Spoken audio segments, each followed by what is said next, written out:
دی کتل میندې کړما او یتپما بل خزو کنو قسم دې یار چمچکه در باندې خرما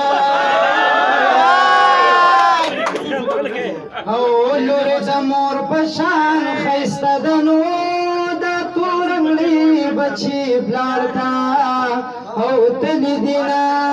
ہے یا زړګي صبر وظیفه کوي د دریابونو میان غاړو لرازي